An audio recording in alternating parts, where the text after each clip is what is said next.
Hi hello welcome back to my channel హిమారా my days and blogs అండి. Please subscribe my channel.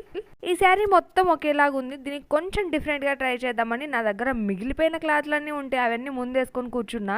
ఆ మిగిలిపోయిన క్లాత్లలో నుంచి కొంచెం క్లాత్ అయితే నాకు దొరికిందనమాట షైనింగ్తో. ఈ వీటితో కొంచెం డిఫరెంట్గా ట్రై చేద్దామని ఇలా అయితే ఆకులుగా కట్ చేసుకున్నా.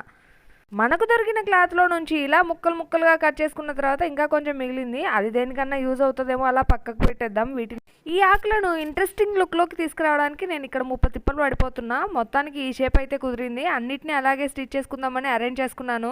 ఓన్లీ వాటిని కుడితే ఏం బాగుంటుందిలే అని ఒక 2 పూసలు అయితే అటాచ్ చేశాను అనమాట. ఒకటి పెద్దది, ఒకటి చిన్నది. ఇలా డిజైన్ చేసుకున్న ఆకులన్నీ ఆ 2 పూసలకి కలిపేసి మన చీర కొంగు కుట్టుకున్నామంటే అయిపోతుంది.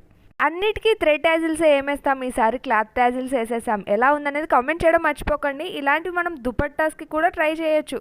వీడియో నచ్చితే లైక్, షేర్, సబ్స్క్రైబ్. వీడియో ఎలా అనిపించింది కామెంట్ చేయడం మర్చిపోకండి. బాయ్.